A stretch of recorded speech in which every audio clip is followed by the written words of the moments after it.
2 featuring Lifting Nerd Bro. Do you even nerd bro? Welcome. Thank you so much. Thank you for having me, guys. I've been looking forward to this. I knew the day was coming. I knew it was coming. Of course. Thank you for having me, guys. It's nice to have another Danish guy on here. I don't think we've had another Dane since Noogie. Maybe. So it's always fun bringing new people like you on board. Fortunately for us, though, we already know Lifting Nerd Bro. We've had a couple events planned with him, and this is going to be a nice, smooth sailing one, hopefully, because we're all used to him. So, before we get everything kicked off, the usual is at stakes here. Thanks, Path of Exile, GGG. Again, we have 13 microtransactions to give away after this. Lifting Your Bro will be giving out 2 himself, however he feels so, and then 11 after the episode. So thanks for the donations, as well as watching this podcast day in and day out. We love the support that you guys do for the community. And, of course, Twitch, as always, giving us front page access. Much love and respect to you guys. Without further ado, though, I think it's time to talk about what we've been doing, and why not? What better person to start off with our guest? What have you been doing? What have you been doing in Path of Exile with the Nerd Bro? Well, I've been playing lots of Path of Exile since patch 1.3 came out, and I've been playing in the Bloodlines League. And I decided I want to make something that I hadn't tried before, and that ended up being Summon Raging Spirit Summoner. And I can tell you that so far it's a lot of fun, but we're gonna go a little more in depth about that. But I've been playing a lot in there, and I haven't died yet. Luckily, I've had a few close encounters, especially one just before we got on this podcast. I met Magnus, as you guys know, the Flame Blast Exile. You don't want to get on his bad side. But fortunately, I lived. I'm sitting here today, and I thought you just said, "Fortunately, I lived." Yeah, fortunately, I lived. The Dumble saved me. My Dumble experience. But yeah, that's what I've been doing. And do you guys want me to talk about? Elaborate. Go deep into discussion. Okay. What are you playing? Well, one of the reasons I chose Summon Raging Spirits was, first of all, as I said, I hadn't tried it before, and I think it looked like a lot of fun, even though summoners weren't never really been my thing. But when you start playing SRS, you really start to realize that it's more like playing a fireball build with heat-seeking fireballs. And that feeling when you just circ an enemy and you see a boss going down in a few seconds with all your faithful minions is incredible. It's a lot of fun. But I chose this build because I wanted to farm Atziri. And Atziri is definitely very viable with Summon Raging Spirits. And I haven't done it yet. I'm level 85, and it'll be something that I do soon. But I have to prepare a little more for it.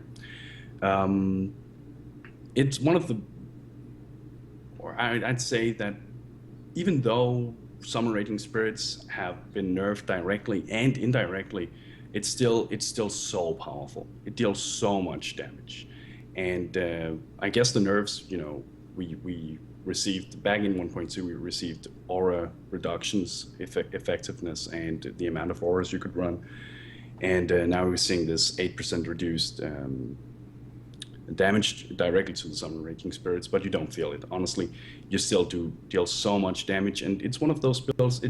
It's slow leveling, but once you start to take off, I feel like that's around level 55, 60. You can do this earlier, but it's around that level. It starts to become really, really powerful. Once you get your spell echo, your multi strike, and your melee splash. Melee splash, exactly. You're pretty golden, and then a 2+ minion helmet, and it's really good. Did you level SRS? I leveled with Flame Blast until around Cruel Ducks, and then I switched over to Summon Raging Spirits. But honestly, if I were to do this again, I would keep using Flame Blast for a while, because it was, compared to Flame Blast, we all know that Flame Blast is really strong. So, but I was just excited to get started with Summon Raging Spirits. And it's a lot of fun, but it was slow. So for anyone who's thinking about trying out Summon Raging Spirits, I would probably recommend waiting. It of course depends on how you spend your skill points and so, but but definitely. I think there was comparing Flame Blast is a bit rough. Yeah. I have leveled an SRS character right from the moment you get SRS in the past. I was actually surprised. It's a pretty decent leveling skill, and it's one of the ways of leveling if you want to level like a pure summoner.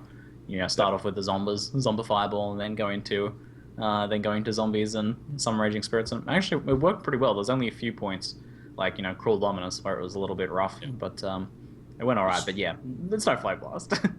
Exactly. But I definitely feel that once you get it rolling, once you get the build rolling, and it's one of those builds that scales so well with levels, it is so passive point hungry. But once you get it going, it's so powerful. It is such a great build. It's fairly safe as well, even though the monsters doesn't attack your spirits directly. They still obstruct their path, and you're able to keep them at a distance and that kind of stuff, which, well, is obviously a big help. And I'm using Mind Over Matter. I'm using Arctic Armor, Eldritch Battery, the whole typical caster thing. And I have about 6,000 effective life at the moment, and I deal very well with any incoming damage.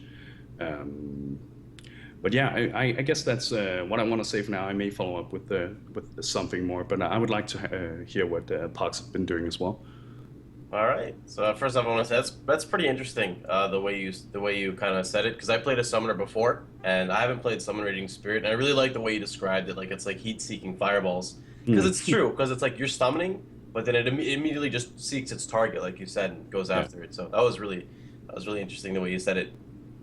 So recently, I decided to play a Glacial Cascade character, mainly for the reason of it's an interesting skill because it's something like 66% cold and 33% physical. Maybe maybe off on the conversion is somewhere in there, and it's really interesting because a lot of people don't really understand how to scale it because it's a skill or it's a spell that deals cold damage but physical. Like what?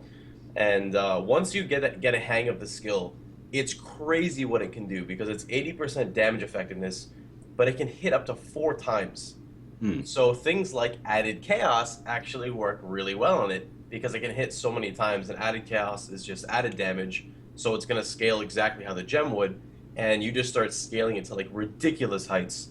And despite its inability to travel over pebbles, it's still really good because it can shoot through closed doors. And you just get really used to it.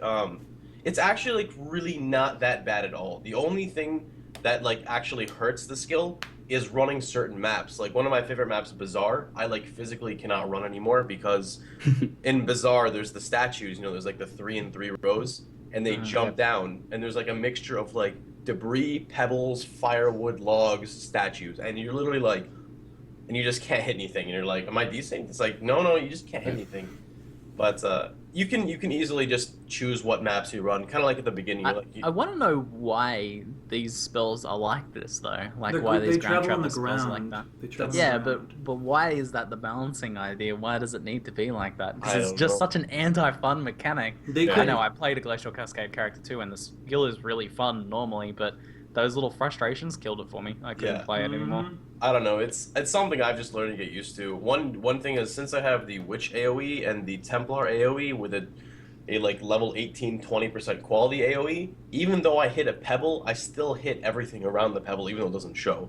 So it's like yeah, exactly. So it's pretty interesting. But the build itself, I was very surprised with because if I'm soloing, I have no problems against Fizz Reflect because of Arctic Armor. I have no problems against Ally Reflect because everything just dies. Same with the Fizz Reflect. If I'm in a party, I actually tested this and I ran a Fizz Reflect map with 2 people, and I was fine. Like I was taking some damage, but my Arctic Armor is only 16. 16 to 20 is pretty big, especially on the physical side of Reflection. So my character's still set. And right now, if you include, I guess you'll say like shotgun damage with how many times it can hit, if I swap on Conk Effect, I have like 28k damage with my charges, but then that's not including shock stacks, and that's not including that hits 3 times. So it's really, really, really high effective damage, and I still have a lot more to go. And I actually froze a Beyond boss with Glacial Cascade, which deals only partial cold damage. And like, there's some bosses, like I think I was fighting the who was it? The Leap Slammer guy, and I killed him in like 2.5 seconds on one clip. Like I was just like, and just fell over. I was like, this is insane. So it's a lot of fun, and it was so cheap to get started. The only thing now I don't know what the prices are now, so I apologize. But before, all you needed was a staff with preferably +2 cold gems. +2 cold gems and +1 all gems is better. It's more suited towards it, but that's a bit more difficult. You know, I wanted to make a budget. I wanted to show realistically what you could do with this amount of currency, and you just need like a staff with +2 gems, spell damage, cast speed, and crit multi. You can do without crit chance because Glacial Cascade is 6% base crit, so it's really high. And with that staff, I bought it at level 49, and I'm now level 83, and I'm still using the same staff.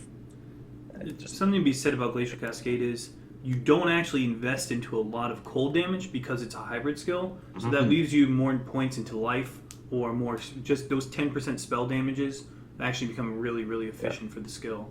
So the best ways to scale Glacial Cascade are the following. Plus to levels will scale it immensely because it's increasing the cold damage and the physical at an even rate opposed to just getting cold or physical nose. Casting speed will same way scale the physical and the cold because it affects the skill itself. Critical strike chance, critical strike damage, and area of effect damage.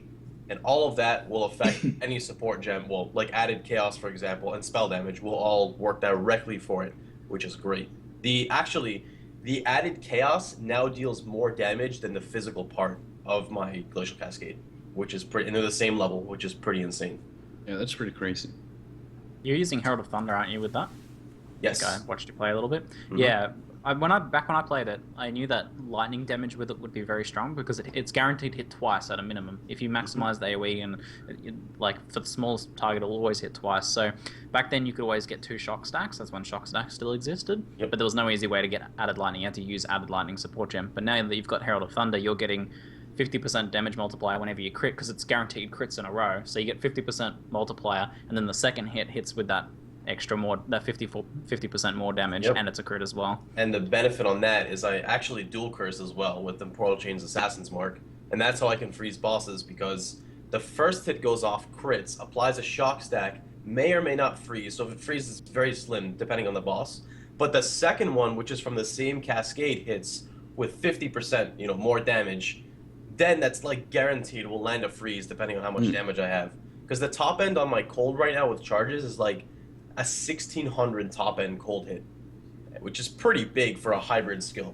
And what's up? What curses are you using? You should talk about your curses. Why are you using them with Glacial Cascade? Oh, so Assassin's Mark essentially is to keep up your power charges because there's a node in the Witch Tree for 4% increased spell damage per power charge, which ends up being very efficient when you multiply that by 7, 14, 21, 28% increased spell damage for 1 point. And then each power charge is 50% increased critical strike chance. Glacial Cascade is a 6% base crit. Each power charge is effectively 3% crit chance. So they're like super good. And then you have, and then of course, it gives like a crit damage multiplier bonus, which crit damage, as I said before, with the scaling of Glacial Cascade, will scale everything on it, which is amazing. It scales the fizz, scales the cold, it scales the lightning from Herald of Thunder, and it scales the added chaos. And then on top of that, the last one is Temporal Chains, which can really be swapped out depending on how you want it. You could use Warlord's Mark if you chose to. You could use Enfeeble if you chose to. But I took Temporal Chains because when you're fighting like big bosses and you're fighting like say 76 map bosses or even 78 map bosses, you can't always get a shock stack off because I'm only running Herald of Thunder, that's it. And lightning damage is very spiky with low end to top end.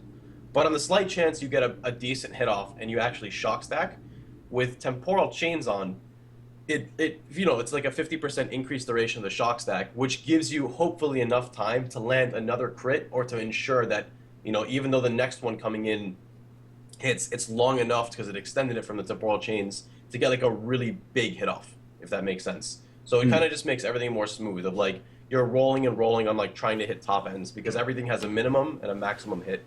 And the longer you can keep someone CC'd, the higher the chance of getting a top end hit is. Because I've noticed on some bosses, I'll freeze them for like maybe 1 second, and then I'll get a Temporal Chains hit, like Temporal Chains will get on, and then I'll land a big crit, and it'll be like 3 to 4 seconds of freeze. It's pretty The thing with Temp Chains with any cold spell is it extends the duration of the chill and freeze, first off. And then it stacks with the chill. So this mob is moving so slow. You know, like when you're on a freaking tar from a zombie without a Quicksilver or anything, you're just like... and then chilled on top of that. Yeah, that's exactly what it is. I could be wrong on this one. This one I'm not 100% confirmed on. But I want to say, this could be wrong, so I'm not trying to spread anything, I apologize, that it may also increase the stun duration. I don't know. I haven't really gotten to play with that, but if it does, that's another reason to use it, because when you initially hit, I actually deal enough damage to stun mobs, and then doubling the duration of the stun means it's a better chance of me getting a crit off before the mob gets to me. But I cannot confirm if that's true or not. Yeah. So I'm sorry if you already said it, but what would you feel like Glacial Cascade, can you do well without going crit? You mentioned that as one of the biggest ways or best ways of scaling the damage. You could, but you're really lacking then. Like, okay. You could, but the thing is normally the scary part about going crit is investing too many nodes or reflect. But because it's hybrid, it's already 30% fizz or so, it's okay. Like you're able to go crit. Like I'm at I think like 446% multiplier. And if I hit a Sapphire Flask, I take no damage, like nothing at all. So. And it makes sense that since crit will scale both the fizz and the cold, so why not? Anything that can scale both is what you want. You don't want to invest into physical or specific cold damage. That's the tricky thing. So you're like, do I use cold pen or not? You know, it's one of the few where you actually can debate not using a penetration gem. Yeah. And because it is hybrid, it gives you that freedom to not pick up cold nodes. So instead, you're like, well, maybe it is more worth me stretching and getting a little bit more crit damage. Like cast speed, those 12% cast speed wheels that are so hard to pick up, you can. They look more attractive, yeah. I've achieved it's anywhere from like 90 to 111k damage with a 5-link with Conk, with 3 cold nodes in my build, and the only cold nodes are the shadow ones because I go into mental. What is it called now? I forgot. You go just the crit elemental damage wheel. Yes, and then that goes into life and then cast speed. Yep. That's the only cold nodes I have on my entire tree. So I want to piggyback on both LiftingNerdBro and Pox with my build. So if you guys don't realize here that LiftingNerdBro is playing one of the few builds where you can go from a +2 helmet 4-link to a +2 staff 5-link. Except the +2 is to minion and the staff is to fire. You don't have any other in the skill in the game that you switch from +2 minion to +2 fire. It's really interesting. And Pox is using a +2 staff, so I'm using a +3 staff. I'm playing a Cold Snapper at the moment, and with Cold Snap, it's really it's a pain in the butt to actually make an effective Cold Snap build because it requires uniques. Any build that requires uniques, especially expensive uniques, greatly increases the price of the build, and we all know how hard that is to do. Honestly, this is what happened. Totally no homo moment here, but Pox and I were in a hot tub, and we're like, why the hell do +2 staffs not sell? Because I was furious. I had like +2 lightning, +2 freaking cold, and he's like, well, people want the stupid uniques. I'm like, but they're not as good as a +2 staff. And I was like, we were like theory crafting +2 staff builds, and I was like, well, you should do Glacial Cascade. Everyone loves to hate that skill and use a +2 staff. And I was like, I'm going to use a Cold Snap build. I always use a wand. And we like theoried it out, and it's been like our little hidden agenda to single-handedly raise the price on +2 staves, and it's been working because a +2 cold staff with like cold damage, cast speed, or spell damage is more effective than a Terran Shiver for solo play. Not necessarily for party play, but if you have a +3 staff, Terran Shiver is just done. There's no chance. Right now I'm running a +3 staff, which is +1 to all gems, +2 to cold, and it is amazing. I'm running a level 24 Cold Snap at the moment in this sucker using Empower. It's only a level 19 base Cold Snap. It's about to be 20. You can efficiently get a 26 Cold Snap, as much as 28 in perfect, level 4 Empower, Corruption, all that craziness. And with this, we were looking at the wiki the other day in my stream. There was no data from level 24 up on Cold Snap because nobody uses +2 staves, let alone +3. And the amount of damage I can deal right now with one hit, I could freeze bosses infinitely. It's just crazy. And I would like to just talk a moment here on why the hell you should be buying +2 staves. You need to. Screw the uniques. Sales pitch. Screw them. Ziggy, what is your opinion on +2 staves? Honestly, underrated? Well, I just found one, and I'm all for this because I'm trying to sell it. No, I found one that was like really high cold spell and fire damage, +2 cold. I'm like, that's a cold to fire staff, but it hasn't sold yet. And I'm like, this thing's amazing, and no one's buying it. I'm like, what the hell? Why wouldn't it? But just no one's looking for it. You are right, unless it's like a fire one, +2 fire. No one's really looking for them. +2 fire, totally, because SRS. So, yeah. Everyone's been preaching SRS forever, but they don't realize the potential that if you're going to run a 6-link chest, and you put Empower in there, a level 3 Empower, that's +2, right? So you're going out of your way for an Empower as your 6-link. And then if you put an Empower in a +3, yes, you lose out on the shield. Shields got wrecked this past patch, so staves are even more optimal now. The only thing you're really losing out on is resistance you can get on other gear, and life. Life's the big one. Mana regeneration, ES, if your EB can be a little rough. But honestly, with the block nerf, staves are looking more and more reasonable for builds. And staves on block on staves going to get nerfed. If you're running a Maelstrom staff that's +2, that's 18% block. A good spell damage shield is 22% block. A 6% block difference isn't like too amazing. So I totally think it's worth it. I actually found a 2+1 staff, cold staff as well. It even had cast speed on it, and I had it up for 4Ks. Nobody's buying. And, well, after this podcast, I'm definitely going to increase the price. Oh my god. Yeah. Just hold on to it, see what happens. But one thing I want to note is I think the one big thing that deters a lot of people from staves is that you can't use a shield. But on the flip side, it's really okay. It really depends on your spec. Like, sure, if you're going CI or if you're going hybrid with ES, then yeah, shield's a pretty big thing. It could potentially be like 2,000 total ES on your shield. Yeah, it's but pretty crazy. If you're not, and you're running like EB or something, you can make do with just mana regen on your gear. And if you're going like a cold build, and you're freezing everything and insta killing, it's pretty nuts. Like, I'm talking about like I can kill like Merciless Vol in like 1 second maybe if I crit. Like, it's pretty nuts sometimes, like how much damage you can get, and it's because you get the +2 with a potential 6-link, which is pretty crazy.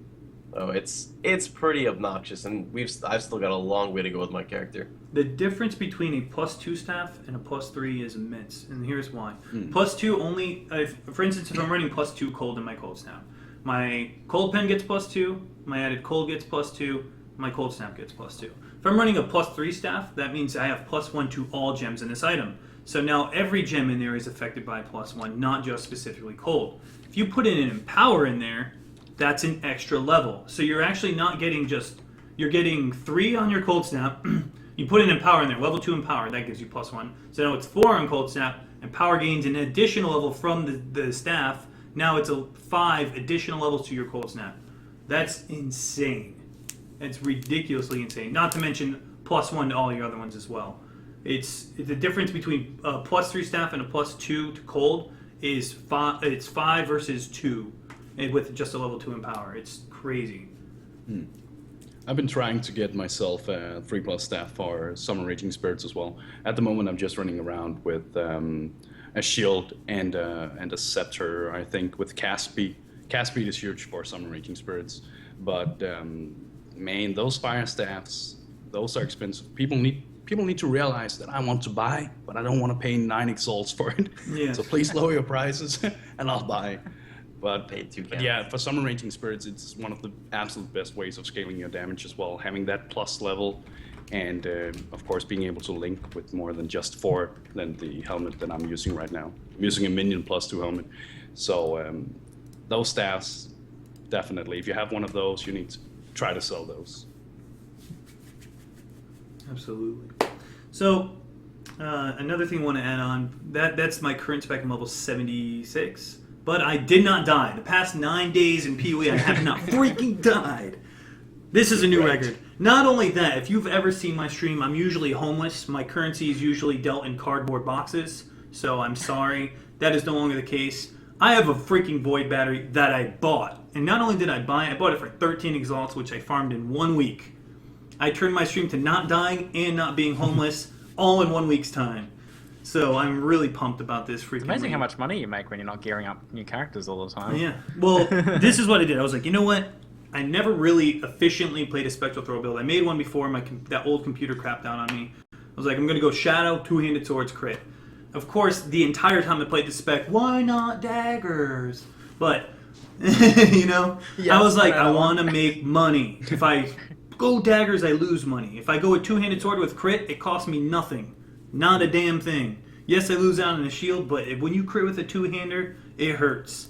So the whole spec, I'm going to hit 85 for the achievement. I'm going to pick up every single white-based 72-plus jewelry. I'm going to out the hell out of it. If you look right now in my stash, there's like, my ring page is just full. And I'm just selling them. 3 chaos here, 8 chaos here. And I'm making tons of money. And I'm going to flip the hell out of my Void battery. It's up there right now in Bloodlines, the only one. But I'm actually reinvesting it, and I'm enjoying the hell out of the game. Actually experiencing trade for the first time ever in the podcast, I will say, trade has been fun. All right, that's it. No more. Can I ask you here, Sina, what's been your strategy? Why are you selling so much more now? I know you don't usually do trade, but what is your strategy? There is an old video called Hedgie Crafting. And Okay, so yeah, I know that one. I followed it. I did it a little bit more because times have definitely changed since then. And alking 72 plus jewelry. The reason 72 is that's max resistance. You can start rolling. I'm level 72, and by doing that, I'm making cash. Every single gold amulet and gold ring I've been doing, if you roll rarity on a gold ring or amulet with freaking flame totem being so popular, instant money. ES with rarity sold. It's crazy the amount of money I've made doing this. I rolled double rarity on a gold ring with like mana gained on kill and crappy stats, and it sold for freaking 1 exalt. It's crazy what people will do for rings. You could put chests up on the PoE.trade. Try res life, 1 chaos. You get a ring with decent life and 1 resist, 3 to freaking 5 chaos. It's crazy. So the demand for jewelry will always be high because if most uniques lack life, and almost every single ring that's a unique does not have life. So rare rings are much more favorable when people are using their uniques for chest piece slots. Definitely. So rings and necks are a really, really quick way to make money in this game. I've used a similar method as well, and I think that in the weeks that we've been playing in 1.3, I was able to make around 10, 12 exalts as well in equivalent, not pure exalts, but still. But I would also like to ask you if it's okay with you. How do you feel like Spectral Pro scales? Do you feel like it's Crit Spectral Pro, that is? Do you feel like it's viable for those really end game maps if you were to continue? What I did was I spent about 1.5x in chaos at level 62. I got my sword, which was 20 chaos, bought a bunch of crappy evasion gear with life resistance, some physical damage on my rings, got my resist cap, and I said, that's it. I'm not spending any money. And anytime I get 37 chaos, I'm turning it into an exalt. So my character it's efficiently clearing 74 maps. I stopped playing him, but he's efficiently clearing 74 maps. And with this, if I were to actually gear him up, I would totally stop maps. And the only problem is reflect. I use cast when damage taken Warlord's Mark, so that when I'm starting to take some damage, I have Onder's Guile and all that goodness. But if I actually do take a hit, the Warlord's Mark will pop, and because Spectral Throw is a series of small hits, they'll pop off the first hit, and then leech, and I'm good to go. Okay. As an experiment, I tried making, this was back in Invasion, I tried making a two-handed Spectral Throw, just pure normal damage, Resolute Signet, and I definitely felt that around 70 maps, the damage really started to seem lackluster. So it's good to know that if you go crit, that the damage scales pretty well above those levels. The problem is swords. Swords, they have a low base crit. I have a 6.3 crit on my weapon right now with a 32% chance to crit. In good gear, I could probably achieve 65 with curse. With bad gear, I can easily get 50. And something people don't realize is daggers have very low damage. They do have a lot of crit multi in the tree, but with a two-hander, when you crit with a two-hander, it is insane. It is so much damage. You know, when you have a 500 top end sword, 550 top end sword, there's no dagger with that unless it's in freaking standard. But anyways, enough about my silliness and my money-making schemes. Ziggy, let's hear about your craziness and torment. Yeah, that's pretty interesting. I have to say, first up is I can vouch for the hedgy crafting method, man. Especially jewelry. I mean, there's more to the hedgy crafting method than just alching jewelry and sorting through that, using the vendor recipes and stuff to get as much value out of it as you can. But that one part alone is enough to produce quite a bit of cash.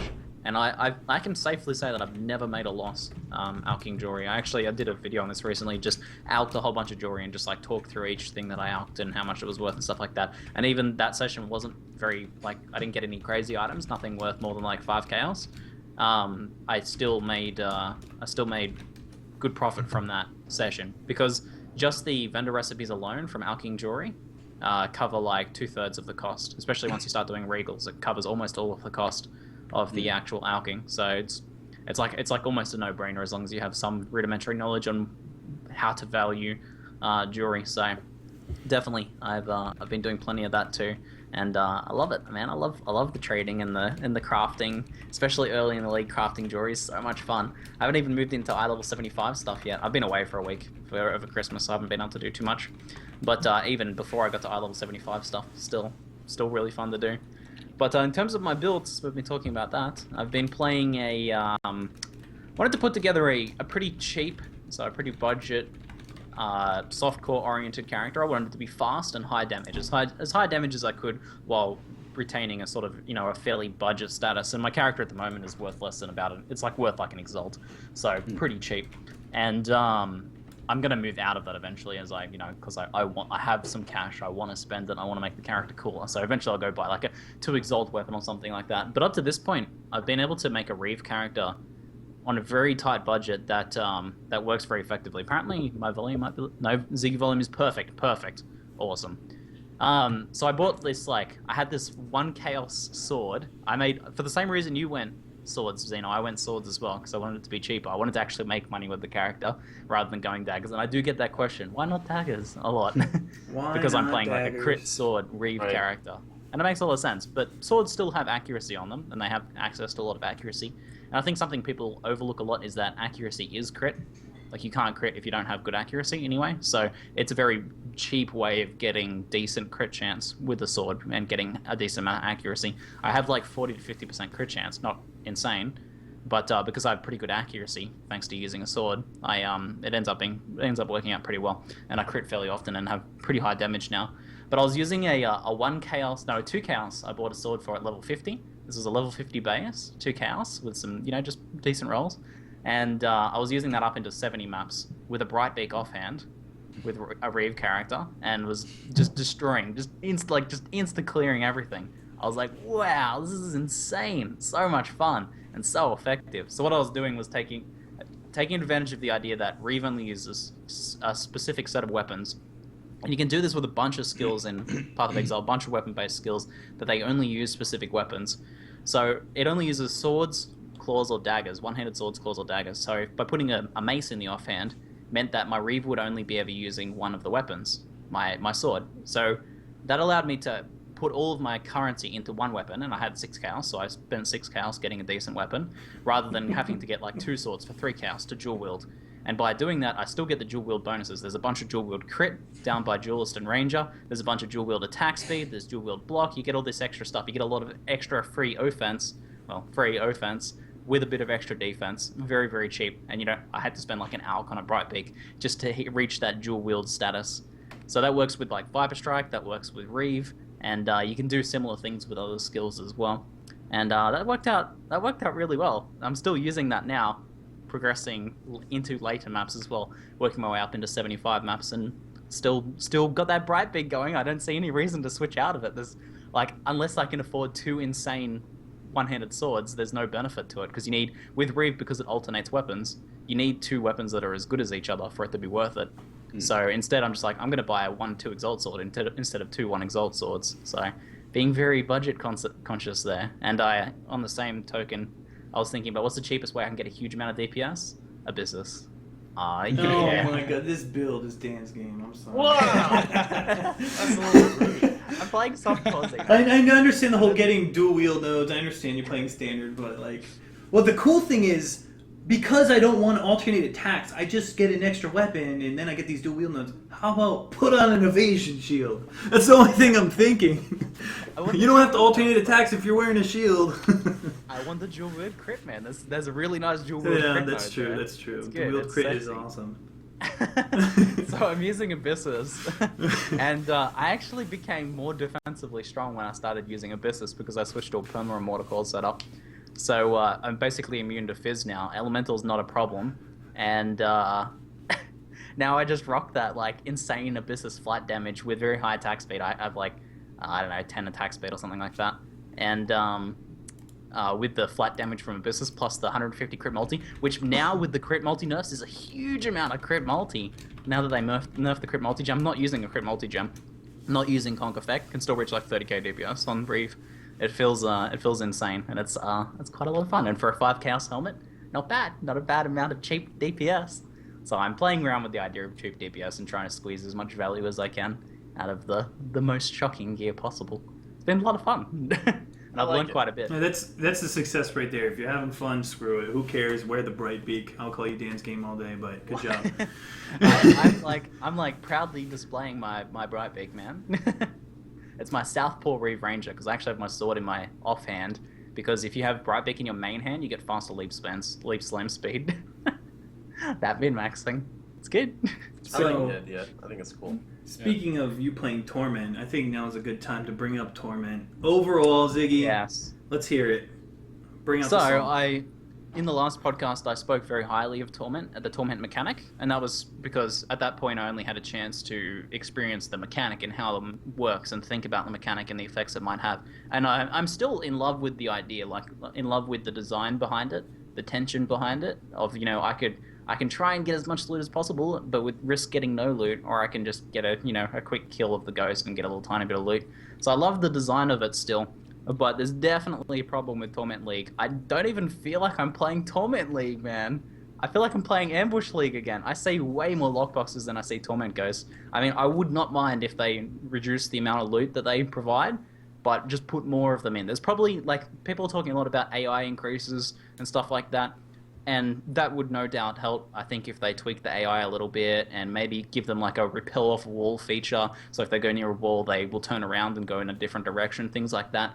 But I think that's going to take some effort, right? So I'm trying to like give GGG the easiest out possible. It's just lower the loot just a little bit and just put a lot more in there. Like I'm going like 4 maps without seeing a Tormented Spirit often, like fairly often that's happening. I might be a little bit unlucky. It's a small sample size given, but I definitely don't feel like I'm playing a Torment League. So given that this is the league where they introduced this mechanic and you're just supposed to see them everywhere, I want to be like running around like crazy ghosts everywhere, like crazy enchanted packs. Every second pack's getting enchanted by ghosts and there's like crazy mechanics going off and there's loot explosions, stuff like that. I especially just to experience the challenge of it more, if nothing else. But just not seeing any of those Tormented Spirits, it doesn't feel like a Tormented League. So... I'm gonna agree with you on this. I played it now only 2 days, so anything I say here could be completely skewed. 2 days is not a very long time to play it, but what I did notice is I'd find one once every 5 maps. When I did find one, half the time it wasn't near any mobs, or there were a bunch of mobs and I already aggroed it and it already started running away.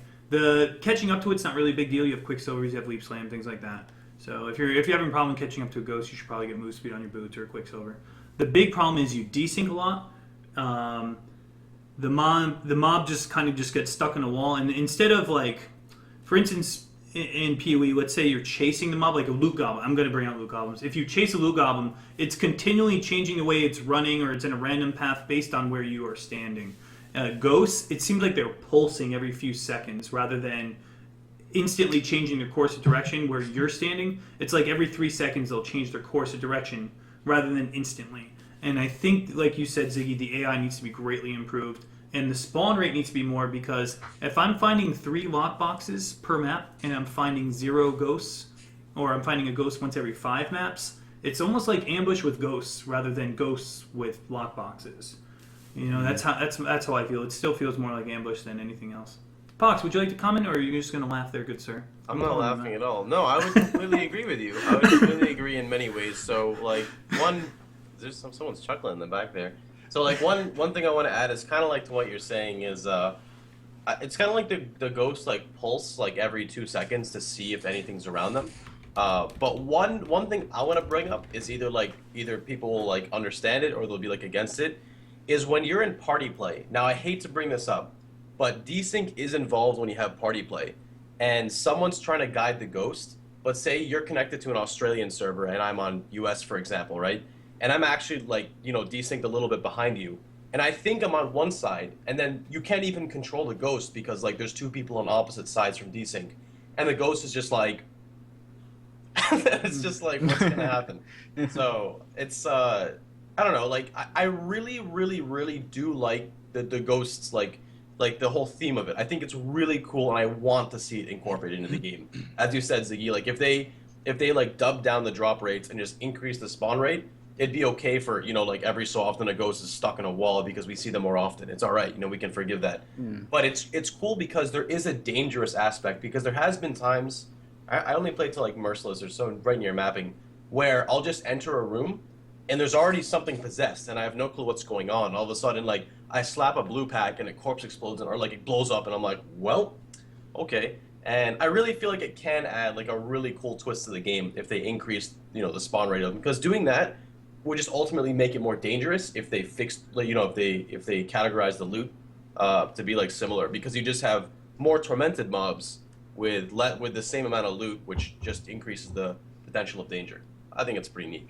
But I really want to see it in the core game. Like, Beyond and stuff was cool, but it's not like I was looking forward to, like, oh, I just got a Beyond boss. Yeah, let's go kill him. Like, granted, it's cool for map drops and all, but it's just, I don't know. I really want to see the Tormented Spirits in the game. Tormented Spirits are going to mess some people up during the 1 week. That volatile is no joke. You know how much you hate the exile that summons? Yeah, guess what? You're going to see that a lot more. And they desync like hell. That one's a bit rough, yeah. Especially because there's no, apart from it's the name, this is the one that explodes, watch out. There's no, delay before it explodes or anything like that. I feel like something like that would be good. More skill-based mechanics I think the game needs, where it's like, you can see the corpse pulsating and then it blows up. This just kind of explosion after you kill the mobs. It's, yeah.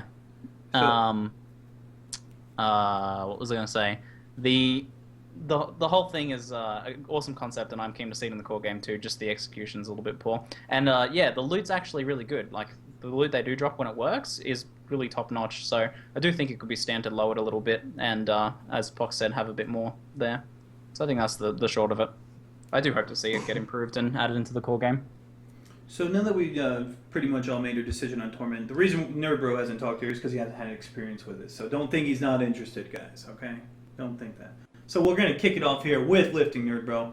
Beyond, I want to ask straight up, no, I mean, the Beyond, they kind of scrapped it. They put it on maps. They stealthily put it in Bloodlines. What is your opinion of Bloodlines, especially with Void Spawn of Abexalth? Do you think that was a good addition to Beyond? I don't know about Void Spawn of Abexalth because, man, I hate that. I hate that mod, but it makes it interesting. And as you guys said, Beyond is interesting as a map mod as well. But as for Bloodlines, one thing I really do enjoy about having a mod such as Void Spawn of Abexalth is that playing in Bloodlines League really forces you to keep an eye on what you're playing against. You can't just hold down right click and then kill something, because all of a sudden you're facing Abexalth, and that's not fun. You need to keep an eye on what you're fighting against, and I like that it promotes that kind of reactive and analytical gameplay. That's pretty cool. I really like that, and yeah, I'd say so. But I have a few things I would like to say about Bloodlines as well. This is Bloodlines discussion. Let it out. Cool. So I like that they nerfed what's it called? Orders of the Frozen Sky. Yeah, that was insane. But I kind of feel like that it is a little too easy now.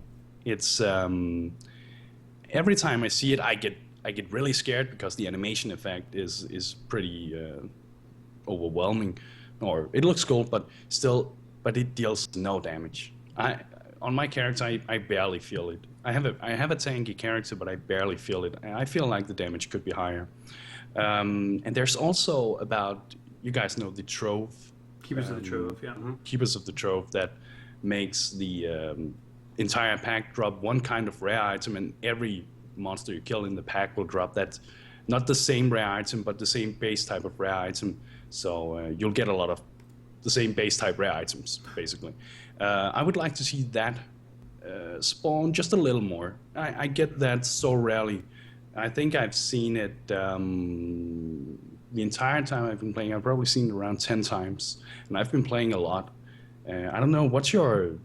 Have you had any experience with that, Sino, yet? I've probably found it about 20 times now, and I'd say that it drops a freaking two-handed mace, and you're like, ugh. Or it drops, a helmet, and you're like, oh, I guess it's Chaos Recipe. But the first time it drops a map, the first time it drops an Onyx Amulet or any amulet, you're like, yeah! And so, I understand why the drop rate is really low, because it's kind of like Inner Treasure, where you're either going to get your Ondar's Flight, or you're going to get yourself that Shavs.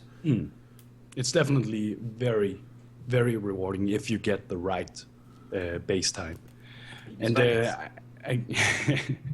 and I guess we could talk about Phylacteral Link as well, because since the last podcast, people have been asking me, are you going to talk about Phylacteral Link? And Phylacteral Link is pretty interesting, and I've been having my internal discussion with myself and trying to figure out, do I like this mod or not? And honestly, I don't really like it. It looks great on paper, but in practice, when you're playing against it, it's just annoying.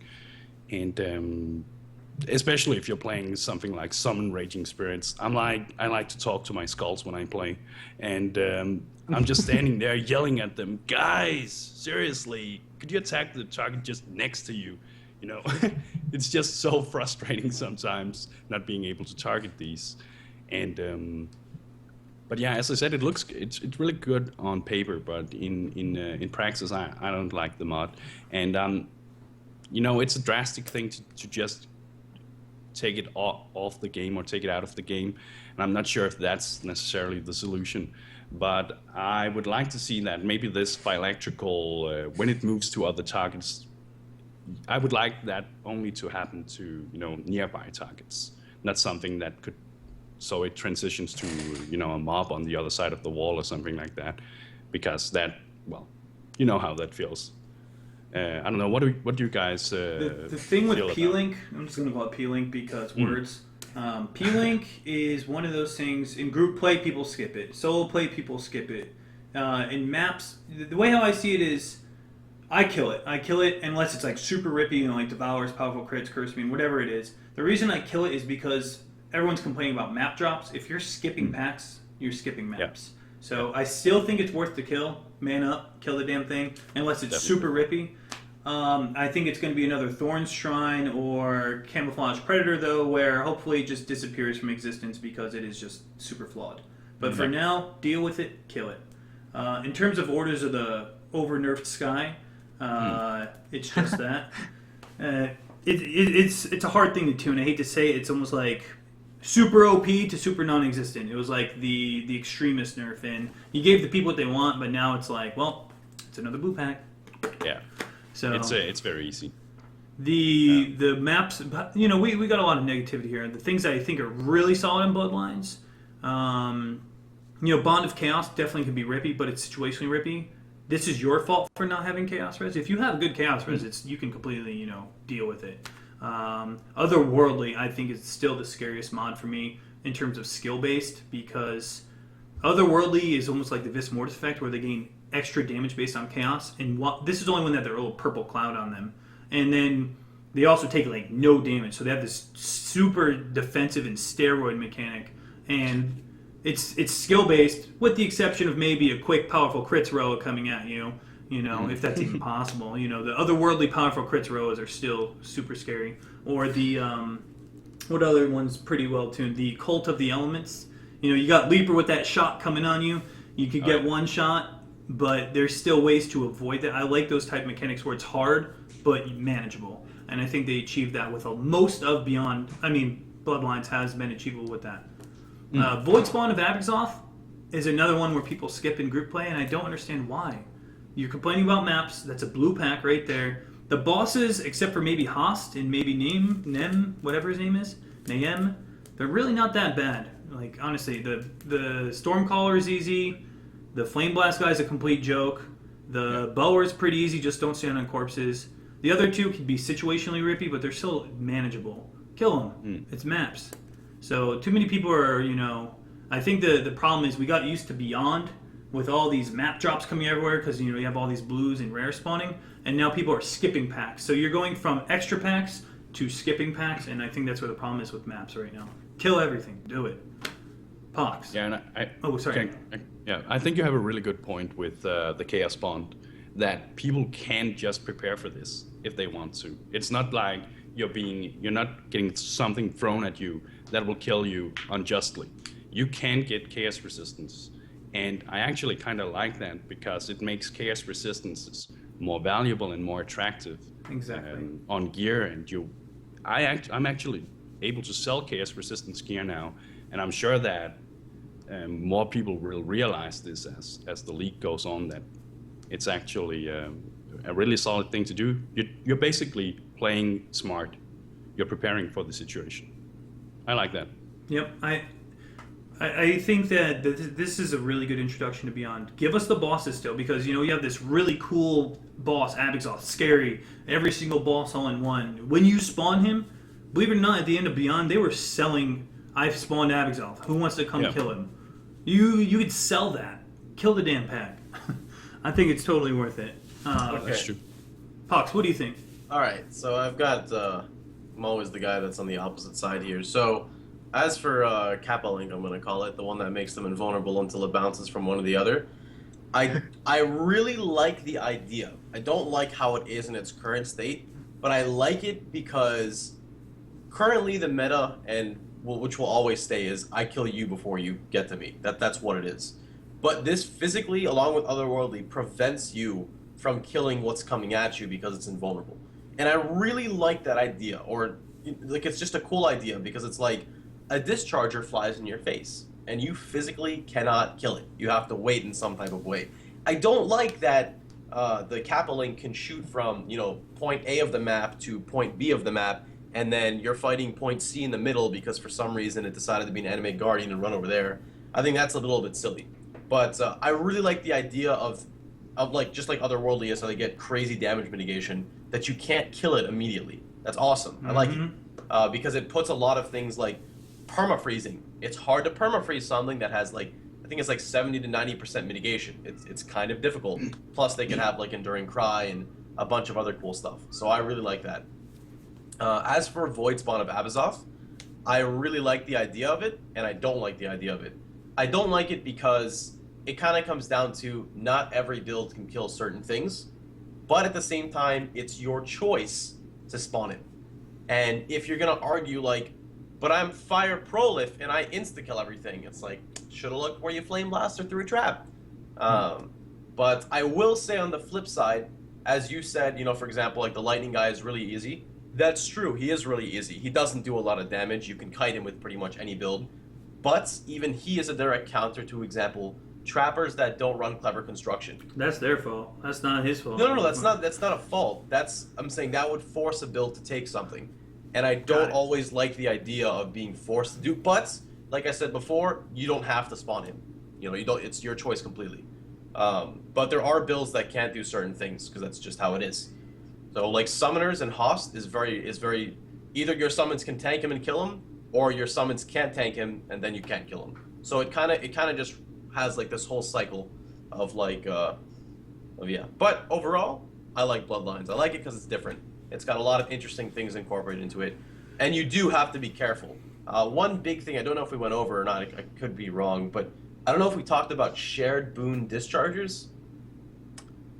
That's situationally hard, though. Situationally hard mechanics are good. Those are Yeah. I'm saying in terms of insta-killing. I was running a monster damage map 2 days ago with my friend. He had 6.7k HP, and it was a 32% damage map, and 3 dischargers blinked on his face, those shared boon, and they kind of went like, and then he almost died. So it was pretty crazy. I like it though. I like it. Oh, sorry. I was just gonna say I like it again because you can see the colorful orbitals around the dischargers. And, yeah. And the thing too is you kill their kin, they get power charges, and shared boon is conduit. So you're giving the other mobs power charges too, on top of all the other charges they're already getting from shared boon. So it's pretty interesting. Good. It's situationally hard. I like that. The only thing I really don't like is when the cult of elements, like Leapers with powerful crits or freaking otherworldly powerful crits, the tentacle miscreants with otherworldly, the situational matchups, they're like, you're not prepared for them sometimes. You go up to them and you're like, oh my god, amethyst flats, amethyst, It's crazy. I do like that. Quick fix to P-Link is either remove it entirely, which I think would be not a good idea. What you could do is make it so you can hit 2 at a time, or increase the entire pack's health by 100%. So each mob gets a bigger health bonus, and then they share life. Meaning you have to kill them all at the same time, but they have a lot more health. That would be a good way to do P-Link. Rather than they're all immune except for one, and your blue pack is spread across, 3 different freaking screens. Yeah. That's very frustrating. They would need to be careful how they balanced regen auras with that then. Otherwise we could have a start of Beyond episode again. Well, that is, again, that's situationally hard. Didn't they actually have... I'd rather... Killable. What's up, LiftingNerdBro? Didn't they actually have, in Diablo, at the beginning of the game, didn't they have something similar that they actually removed throughout the game, where you could only kill one of the monsters, or you had to kill one of that specific monster? Do you guys remember that? I think they removed that mechanic entirely from the game because people simply hated it. Well, I can't remember it. Doesn't matter anyway. I was just... I was reminded of it. But yeah, I wouldn't like to see it removed as well. I think it's a cool mechanic. It just needs a little tuning, and definitely for summoners, we just have to live with that. So I think overall we got our full opinions. Torment kind of needs it's great idea. Needs some sort of mechanic change to the ghost itself, spawn rate, things like that. Bloodlines, just P-Link seems to be the big deal. Void Spawn, Vagazoth, I don't think it's worthy of skipping. You can leave one up if you're terrified of the boss. You should still be killing most of that pack. Let's go into the whole next meta discussion of PvP and races. I'm going to start off by saying I've experienced 2 races and no PvP, so I cannot really add into anything here. But yeah, man, I've been away. No, anybody. I've been away. Christmas. I could talk about time it. To start seasons, isn't it? I could talk about it. There is, as always with racing, it seems that there are a lot of cheaters, and it's pretty frustrating when you see the same person getting #1 overall every single time with the fastest times that even people like Hellman can't do. And I would like to see another ban wave on the freaking cheating in racing. But I hate to say it, but cheating is always going to exist. I just think it needs to be stomped out a little bit more. I definitely can see that. From what I've talked about with Hedgie's very keen, by the way, to come back on a podcast and talk PvP. That's a little teaser for you all. But PvP seems like it needs a lot of balance, which they expected. This is their first go at it. And just reading up on it, it seems like a lot of people are very interested in it and they're enjoying it. It just needs a lot of balance tweaks, which is to be expected, their first go at it. LiftingNerdBro or Pox, have you had any experience with PvP at all? I've been playing some PvP. I'm in no way an expert, and I would not be qualified to talk about the meta of PvP currently. But I've never been much into PvP in these kinds of games, but I really think that so far it is a lot of fun, and I would encourage everybody to try it out. One thing I would like to see in PvP though, is a mode where you go against people with similar gear to you, so that PvP wasn't necessarily based on, or not only based on how good gear you have. So you can pre-make level 28 characters right now. Isn't that roughly what the MMR system does, though? Because there's no other way of really doing it, because gear is so diverse in PoE that an MMR system is the only way of achieving it. And isn't there one in the game already for PvP? As in, you'll be mapped up. As you lose or win games, you get a change in ranking, and you'll be matched with people with similar ranking if they're available. That's my understanding of it, at least. Yeah, the matchmaking system, right? But still, on the matchmaking system, that would mean that people, in almost any case, with the best gear will be on the top of the matchmaking system, and you'll be paired, of course, with people that, in the end, will have the same type of gear as you, and the skills still are the same skill base. But it would be nice, in my opinion at least, to have like a tournament where everybody started with the same gear, so it would be based on your build instead, or the and your skills. More skill based, yeah. Exactly. I know. This is an action RPG game. Grinding gear is a huge part of it. But I would like to see that option as well, because there is some really, really insane low-level dueling gear and high-leveling dueling gear at the moment. And I'm not sure if I'll ever be able to get gear that matches up to that, even though if I were to start farming now. And I think that may demotivate some people, that they feel like, I may have some good gear, but I will never get the best gear.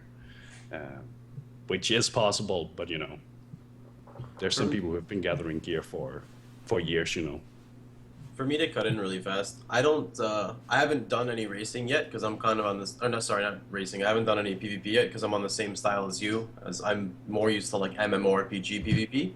I am keen to get into it once I stop doing a little bit of PvE, but I think the problem that I've heard from my viewers is there's a big issue with queue times at certain points, and I think that adding some type of MMR system will even be even more difficult to get into this. But on the flip side, they could do like a fixed seed PvP, where you basically you can create your own skill tree, but you're locked into picking from one of 15 gear sets, for example. And this way, everyone can still customize their builds, but they can pick and choose from these 15 preset gear sets, and that'll be like an actual from the hours of 3 to 5 p.m. This time, etc. So that way, the people who are interested in that can play against people who are interested in that, and they have their own set time. The thing I've noticed with PvP, from what I've heard, is that the 6v6 queue is a pain in the butt. There's just not enough people queuing. A lot of the community, to myself included, is terrified of the PvP changes for PvE, affecting PvE. And they've done a pretty good job about that so far, but we always hear from these companies, PvP won't affect PvE, and then it does. And we're like, screw you, you were the chosen one. We're really hoping that does not be the case. I'm trusting GGG with this one, but I think that's the main reason. I myself won't be PvPing until I find, I'm bored of the tired monotony of Bloodlines or Torment. It's going to be something I'm going to do during the dead time of PoE, more so than other times. But it's their first go at it. It's their first go at it. We have to remember that. This is not some crazy esports that's, well-oiled machine. They're looking for a lot of positive, constructive feedback. And if you are one of the people who are PvPing a lot, give them that feedback without being a little salty whiner. You could totally give that feedback, and trust me, they're reading everything with that. I have a feeling maybe next season will be a lot more well-oiled. They have an idea where to base things off of. This is just really, think about the first race season. Think about that compared to where we're at now. It's come leaps and bounds. The first time Descent was introduced, we all lost our mind. What did they have going? What's going on over there? So, anyone have anything else to add on this? Because I don't want to dwell too much time when we really haven't had too much experience with it.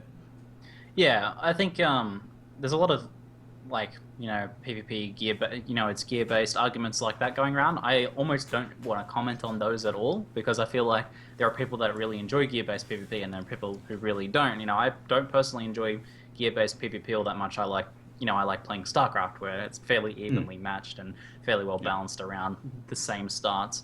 But the idea of adding more options, I'm always a fan of adding more options. Like LNB was saying, adding an extra option for some preset tournaments, and I could see that being something completely feasible that they could do. Like, you know how at the start of Descent Champions we get you're given a few uniques, maybe a PvP tournament where at the start you go through a couple vendors and pick some items for yourself. You get like a set amount of currency to buy items off vendors, and you build your set with that before the tournament, a day tournament or something like that. That could be fun. So options are always a good thing.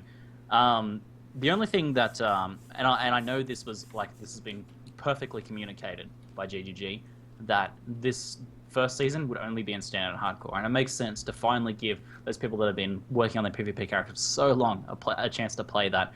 But just from the other side of that, as someone who only really plays the challenge leagues when they become available, I'm not probably going to play PvP much this season because of it. So I know it's been perfectly communicated, and it's perfectly justifiable that it's only in standard hardcore, but I guess I'm just looking forward to when PvP low-level dueling is available in standard in the challenge leagues.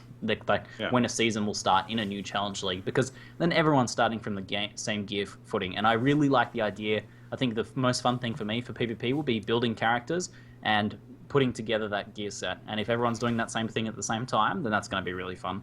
So I'm looking forward to that in the future. But I understand why it's not the case now. I agree and disagree. Like, I like the idea of having a PvE only aspect, Bloodlines and Torment, for example. But at the same time, the people who have all these legacy items in standard and hardcore can, let's look at Bringer of Rain, for God's sakes. Thing's been nerfed twice. 2 legacies for it. And you're in Torment. You know that if someone has Bringer of Rain, it's the only Bringer of Rain. So there are things like that Torment and Bloodlines could provide. It's going to be a while before this becomes well-tuned, but overall, I'd say it's a step in the right direction. Just because the game has PvP doesn't mean the game is about PvP. And too many times, you get instances like where PvP starts to rule over. You have the continual argument, what's better, PvP or PvE? In this game, you don't really have that, and I like that. It seems like this will be more of a PvE-minded set game always, and if you want a PvP, you can. I like that. And we can already see that shift, by you can invite Leo to your hideout and it doesn't affect anything. Right.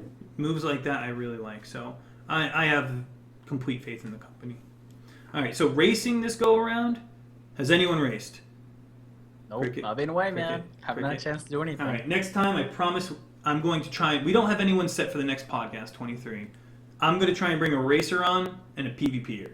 I'm going to try my hardest for you guys so we can focus more on those. If you are a big-time racer and a big-time PvPer, I'll see what I can do. I'll definitely have done some racing by then anyway. I think most of us will have. I really enjoy some of the races. I always do some of them. And this season looks pretty fun. We've got Descent Champions, we've got Boss Kills. I love both of those things. So I noticed that they phased out Endless Sledge for this season, so they're doing what I hypothesized earlier, where they're going to start a cycle of different events coming in and out in different seasons. So next season I expect we'll see Endless Sledge back with, maybe Boss Kills will be gone for the next season, or maybe they'll just incorporate a little bit of each and then cycle out some of those more, I guess, less long-term fun things. So the sort of things that if you played Endless Sledge every day, you would probably get bored of it pretty quickly. So cycle in some of those things every season. So it looks like they're doing that, which is a good thing. So let's go into balance and meta discussion. Meta. So last time I said the meta really hasn't changed too much. What's the new... Have we seen any new builds that's really come out and start to shine? We got Static Strike and Kinetic Blast. Kinetic Blast is just crazy good. Like, crazy good. Both of them. Yes. Both very well tuned. Maybe a little over-tuned on Kinetic Blast. There's been a little bit of... I don't understand this game sometimes, You get something new. Wands have just been kind of like super expensive forever. This is a non-expensive wand spec. It can be expensive. And people are just like crying about it. I don't get it. It's freaking awesome. Be happy it's not Flame Blast.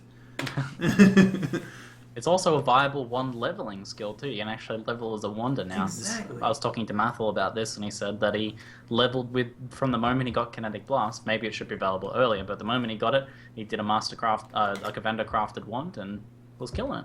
That's exactly what I did as well when I was leveling with Xeno and Torment.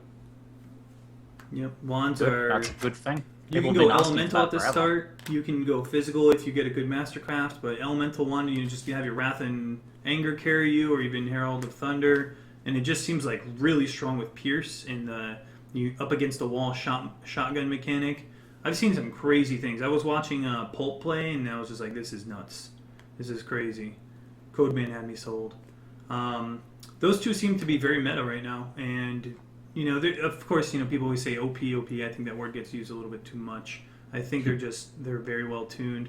The downside of Kinetic Blast is maintaining power charges you actually have to think about, whereas Power Siphon you never do. So you do have to still try and maintain those power charges. If you're a Wander, generally speaking, you go crit, unless your support setup. I mean, having 12% crit on a wand, perfect, or 11.5, whatever it may be, is really, really easy to go crit. A support Wander is not going to use Kinetic Blast. No. That removes the whole reason for being a support Wander. Yeah, you would go conduit. You would go conduit with Culling Strike still. But yeah.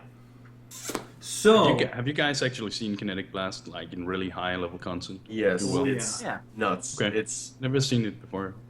Yeah, like 4 or 5 player HP. Like you'll just see a Kinetic Blast come out, and there'll be like a unique boss, and it'll be like, where'd the boss go? Oh, sweet. Because the the shotgun shotgun, the boss. the shotgun potential of that skill is absolutely ridiculous. Okay. Yeah.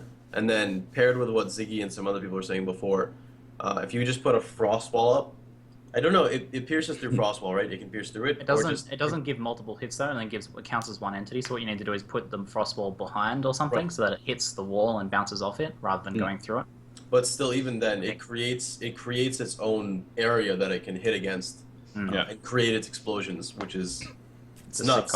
It's nuts. Because what I was doing before, the one thing I think Kinetic Blast does need to be tuned just a little bit with its potential of shotgunning. Because I remember I would drag bosses in like complete trash self-found gear. I would like drag a boss in sewers over to a wall, face the wall, and start slapping the wall. And 2 hits, the boss will die. And I'm like, well, like not saying it's bad or anything. It's just I feel like maybe just the explosion shotgun potential maybe needs to be tuned a little bit, but I haven't played it in high-end maps to see, how it deals against, certain aspects and whatnot. What's pretty funny about Frostwall is we've never brought it up on the podcast before, and it's a wand skill that uses Frostwall. So, I mean, that's pretty damn unique in itself. Frostwall is extremely underused, and except for maybe PvP and the occasional cast when damage taken setup. So I rate it 8 out of 8, mate. Seriously. That's great. It's a good use of the skill. Like, Frostwall has a use. The shotgunning potential is really high, but it's situational. You have to do something to make that happen. Maybe it is a bit too easy to get that with Frostwall. Yeah, that's all I'm saying. Like, I'm talking about like, people are one-shotting 76 like rares with crazy pimped up resist and like 5 player HP. They're just like, oh, rare? Oh, one shot. Yeah, it's true. That's the only thing I'm saying. Is like the scaling is just ridiculous. That's all. But like Zeno said, it's nice to see that Frostwall is being incorporated, and it's nice to see that you can viably level as a Wander. And I don't want that to be taken away, because that's really nice. It's nice to be like, oh, I found a wand with 1 to 16 lightning damage. This works, cool. So it's It's a stealth buff to unset rings. Sell your unset rings. You can put Frostwall in them now. So that's a tinfoil hat for you there, Ziggy. Oh man. So what other meta things? It still seems Ignite Flame Blast is still good. Obviously it didn't get tweaked at all. We all expected the Prolif nerfs to happen in 1.3. Nothing. In fact, it got buffed with Celestial Punishment, adding more fire penetration to the tree and adding more Ignite chance. Do you think this is a step in the right direction? What do your guys take on Flame Ignite? What's going on with it? I think we're all still scratching our heads a little bit about this from the introduction of 1.3. But as I said then, I'll echo again. I think that the idea was for them to take one step, and that was to reduce crit and then make people play more non-crit specs, and then this is something they're going to tackle in the future. That's my only theory about that. I honestly don't think that Ignite's burn is so bad. There are so many builds that are viable right now, so many powerful builds, and there's no doubt that Ignite pro-lifting is insanely strong, but I feel like there are builds that are just as strong, and there's still a lot of builds that we have yet to discover with the new passive skill tree and that kind of stuff. I maybe it can use some tuning, but honestly, I don't feel like it's too bad, and I don't see I actually don't see too many people using it more compared to at least the previous leagues. With static strike and kinetic blast being popular, we are seeing more they're not fire prolif skills, and we're seeing more non-fire prolif skills. I'm seeing a lot of lightning action, that's for sure. But yeah, you can get so much shock through the skill tree right now, so I guess that makes sense. As for shields, I'd like to ask you guys this. Do you see people using shields for blockchains anymore? Yes. I know Yes. you see them for blockchains. Okay, what do people try to obtain now? What's like... All right, so face breakers, because face breakers got a lot of buffs where they added a lot of the shield clusters with damage. While holding a shield, you gain damage. So face breakers has actually been a lot more popular this league. It really has. As well as you could still get a good amount of block. Remember, block is 100% avoidance. Yeah, it comes with a little bit of a stun. I saw that box.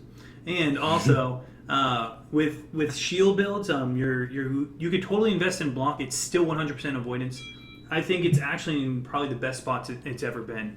I was talking with Hedgie yesterday, and he said you can actually watch block builds, and they actually have to use their flasks now. So it's, be honest, when you're standing there with Incinerate and you don't have to use the flask ever, I mean, come on. I think block is actually in one of the best spots it's ever been. Yeah, I like where it is now as well. I like that it's not necessarily the go-to, but if you do decide to go over there, you get that bonus. Definitely. Yeah. So, what's your opinion about block right now, Box?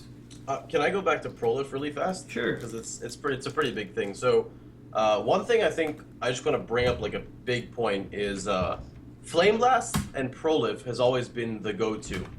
So, with the introduction from before when Detonate Dead and Prolif was out, they nerfed Detonate Dead.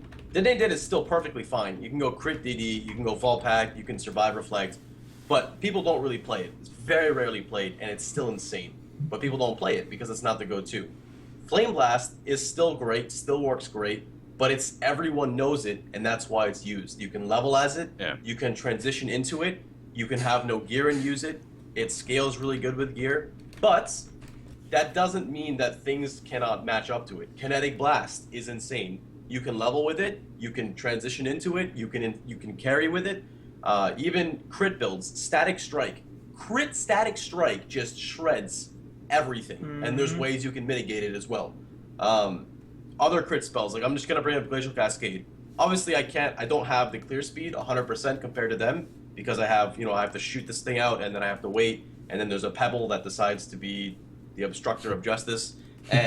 But in general, the point I'm trying to make is like I didn't see anyone play Glacial Cascade. No one's told me about Glacial Cascade, but here comes a build that works really well. And it just goes to show there's still so many undiscovered things that we don't even know about. The meta is only what people are familiar with. That's what it is. It doesn't mean, like how many times do we look on Reddit? Like today I looked on Reddit and there's a guy who's using, now granted this isn't the meta, but I'm saying, think about it. He's using Cold Snap, but he's using dual Stormcall totems. But he uses Cold Snap to permafreeze everything, so they can't move. So his Stormcall totem just insta-kill everything. Now, granted, I don't know 100% how effective his build is, but it shows really cool. like there's still so many things we don't know about the game. And as the time goes on, these new builds are going to come up. Like, how long did it take for people to start using Summon Raging Spirit when it came out? People were like, a fire-based summon that dies in 2 hits? Why would I ever use this? Like, yeah, I completely agree with that. There's just so many skills that like Glacial Cascade was never used, Pox used it, and everyone's like, yeah! All it takes is that one build to come out that people are like, I'm sold. And the thing is, it's just, Flame Blast is so easy, it's so, you just see it over and over. Arc is so easy, you see it over and over. There's nothing wrong with them, it's just we need to see more builds, and this is the patch where I feel that we're actually seeing a lot of builds. We're not just seeing a lot of standard cookie cutter builds. It's interesting. Definitely. With this meta discussion, I think one of the most important things in the meta right now is map drop rates. So my experiences in maps right now, the highest level map I have done is 75. The highest level map I can do is 78. I have not been receiving them, and I think it's because we're back to Nemesis, where you actually have to chaos spam your maps if you want return. We got so last league. We not only did we get Zana coming out, that increased our map pool. We had Beyond Mob spawning everywhere, also increasing our drop rate of maps. So all we had to do was, you didn't even have to chill. You just roll in blue, throw it in, you're guaranteed a map. That's how it felt, honestly. And now this league, we're forgetting that chisels do exist, and that Alk Orbs do exist, chaos spamming. I think this is actually a step in the right direction. The maps aren't dropping as much. I don't think so. I think it's just we got too used to how it was last league. What do you think here, Mr. LiftingNerdBro? You're in maps, correct? Yeah, I'm in maps. I'm level 86 at the moment, and I haven't been in a 74 map yet. The highest that I've found is 73 maps, and I've really been struggling to keep that map pool going. I've had lots of times where I've had to go back to 68 maps, 69 maps, and that's terrible. Yeah. It doesn't feel good. And the thing that I feel is interesting here is that I don't know if map drop rates have been changed or anything like that, but if we compare it to Beyond League, where we had these blue packs and they had the chance of dropping higher level maps, that is how I like that pace. I would like to not necessarily see a map rate being tuned for that, but that felt right to me. I don't think you should be struggling in a game to be, playing in content that is challenging for your character. I'm not asking to be given free maps, but I don't think you should, you can of course go buy maps, but still I've seen some of the graphs of what maps that are available to you, and there's not a lot of these maps available to you if you want to buy them. So yeah, my experience so far, I definitely feel like there's I would like to see some improves to the map drop system, maybe. Do you think they did stealth nerf? There's a lot of shot calling at GGG saying they stealth nerfed map drops. There has been no confirmation on that. I think the only thing GGG Chris said was that he doesn't know of any changes made. Seems unusual to me that Chris wouldn't know of any changes made to the map system. Yep. I don't know. And GGG is usually pretty transparent with these kinds of things, Yeah. so I don't think that's necessarily what happened, but I think it may be because we were used to Beyond monsters before, and I like that. I like the way that the drop rate were within. Also, I had someone on my stream saying that it was not necessarily maintaining, 70, 71 maps, but it was about upgrading the maps. That was the hard thing, getting that next level tier of maps. And that's what I've experienced as well. Have you found cartographers yet? No. Well, I found a cartographers in the city of San. Oh, that's really good. 66, yeah, man, some chisels. Exactly. I did get lucky. I was in a torture chamber and I found one, and I just rolled that. Nice. I put like 10 chaos until it said mirrored plus additional, levels, things like that. And I've been solid since. So obviously that's RNG, but mirrored maps are still maps, and if you get one return on that, you're freaking happy because that's a map you can now roll. There was definitely a struggle. Like 72 to 74 was my biggest struggle. Like, please just drop, and then I was like, you know what? I'm gonna alp these. I'm gonna chaos them, and then I started to see the reward. So I don't know if they did change it, but what I do know is I remember Nemesis. I used to have to alp maps, and we really, since cartographers came out, we've been spoiled. Since Zana came out, we've been spoiled. I think it's nice to actually go back to rolling maps. I don't know if there's been a change. Who knows? Pox, any experience? What's your experience with maps thus far? Well, I'm gonna be on the flip side again. So here's the thing: when I first started mapping in this game, I didn't know how to progress in maps, and it took me like a good year to understand exactly how the mapping system worked. And even till now, I think my first day playing, I got up to 72 maps. And it is RNG, but it's not RNG. So there's the biggest mistake I see with people in mapping is this. Slash remaining, 17 mobs remaining. Takes 15 minutes to find the next 17 mobs. And the thing is when you're doing your maps, this is what I do. And I typically never really have an issue going up in maps unless I'm trying to get to 78s. Usually I can stabilize in 75s, and then from there it's like, oh, a 78, nice, and then eventually get a Cardo and then sustain. But in the 75 region, so I chisel, or you can buy it. A lot of people are scared to buy maps, but there's absolutely nothing wrong with buying a 75 map, because the amount of people that chisel like 70 maps for some reason is ridiculous. And if instead of chiseling, if you use that currency to buy a 75 map, you'd be well off. But at the same time, I do understand it is still RNG, and it is still difficult to sometimes go up, and it's frustrating because it's like, I don't want to have to grind to be able to grind. Like that's the thing that I used to see.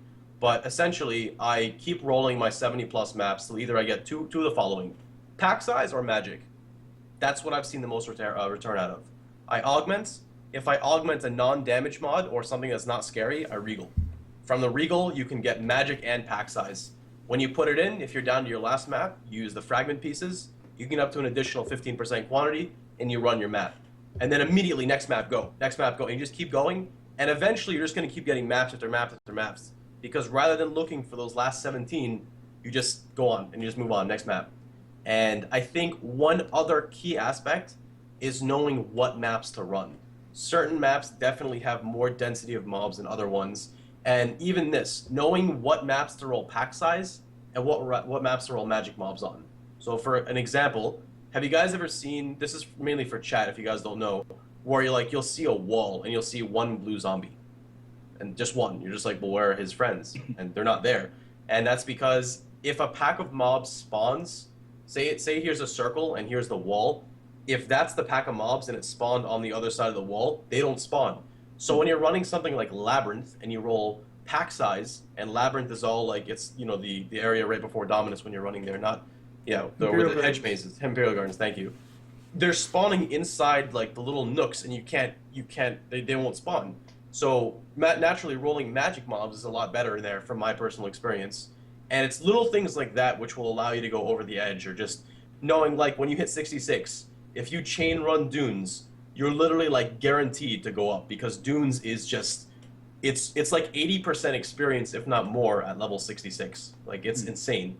And knowing what maps you can speed run, like it's just learning all your map layouts. That's my experience in maps. Honestly, if you're having a tough time, just buy a bunch of plateaus. Buy a bunch of freaking plateaus. It's the mountain ledge map. It's ledge. It's freaking linear as hell. Roll pack size and magic on it, and then freaking put it in the Zana thing. Roll beyond. Invest like one exalt into like some of this crap, and you'll totally start getting map payouts. Honestly, it feels like Nemesis all over again with maps, and I like it. I like it this way. Can be frustrating. I'm gonna barge in here. So I think that the least interesting part of the entire map discussion that's been happening over the past week is the map drop rate and whether it's been nerfed. There's a shit ton of anecdotal evidence on either side, people saying that it's because Beyond was removed, and it's because of this and because of this. I'm rolling my maps the same, but I'm in standard and it's been loaded. It's all anecdotal evidence, and I actually think this is the least important part of the discussion. What I think is the most important was what LiftingNerdBro touched on, that it's about difficulty of content, and this raises a very interesting discussion about maps and difficulty of content. I'm probably just lead with an example of a fix, and hopefully this will explain for you guys what I think is the problem here. An example of a fix in my mind is lowering the drop rate of maps severely. Whoa, don't destroy me, guys, I'm sorry. But then making the difficulty mods of maps, so the ones that add damage to mods, the ones that make the maps a lot more difficult to run, making those drop hugely, like a much more increased amount of maps. So tying the map drop rate to the difficulty of the maps. Then if you drop back down from 78s, which is the difficult content because that's the only thing that's leveled to you, you're doing those 72 maps or something like that because you've dropped down that far, you have to roll the most difficult maps possible, and that rewards you an increased map drops. I think that would be probably one of the best things that could happen for the game. I really missed that. There was those times where we used to roll those really difficult maps, but we weren't doing that because the difficult maps gave us the map drops. It was because the quantity gave us the map drops. So I like the idea of disconnecting the quantity from the loot somewhat. So not having like just loot explosions everywhere because you're rolling a difficult map, but having more maps drop because you're rolling a difficult map. That's kind of what I think there. I think that's a really cool idea. And I had some fun running Vol Orb maps. I was testing out to get what would happen. Could I get this vol fragments with one of the recent changes? And I had so much more fun playing in maps as well. I got this huge quantity boost, that's for sure, but I got these really crazy bosses and that kind of stuff. I would really like to see difficulty be tied to chance of progressing further into the game by getting these maps. I like that idea. I am 100% for this idea. Just it hurts MFers. That's the only thing it hurts, and that would be the only people whining about it. But other than that, is actually a really, really solid idea. We don't want to. It's really hard to make a game hardcore without catering some aspects, to the casual player. And every person wants to experience high-end maps. That is a goal for the casual player. You can give it to them, but you should make it freaking hard. You should make it freaking hard to get there. So if it was guaranteed, but it was a difficult thing to do, I don't know. But overall, I don't know. I kind of like the struggle of actually maps are a currency sink in this game. We don't have very often do we have very many currency sinks for Chaos Orbs. Chaos Orb sink is maps. And now that, last league we didn't really have to use them too much. League before that, the same thing, because cartographers were everywhere. This is the first league we're actually having to use the Chaos Orb for more than just turning into Exalted Orbs. You have your Masters that cost 2 Chaos here and there, but Chaos are very easy to come by. So that's the only thing I disagree with. We're going to have way too many Chaos. The market will be flooded with them if we're not rolling them. But other than that, yeah. I haven't thought this through, but there's a lot of people who have come up with this suggestion before. But what if, when you killed a map boss, you were guaranteed to get a map? It doesn't have to be a map that is necessarily the same level or above the zone level, but you would get a map that's either one level or at the same level or one above. In that way, you would get a guaranteed map. But I don't know, what do you guys think about that? I've been asked about this a lot of times. People have talked about this solution. The only problem I would see with that is the influx of map prices going up and down. For example, Jungle Valley, very few people will kill the boss. So the price of that will go down, which will make the rich richer and the poor, I guess the poor can still go up, but then the builds that are able to do pretty much everything will just have, they'll just scale as much as they'd like. Whereas, I don't know, I see it. They posted this a while ago. This topic always comes up, and there was a big reason against it. I don't know exactly what it was. I do like the idea. I just feel like there's not a lot of risk versus reward in some aspects. People would be like, oh my god, I'm gonna go do Palace Dominus. You dropped an orange map, Dan's game. So it's like the little things, but I do like the idea of guaranteed. Someone in the chat said something about this, which I kind of like this idea.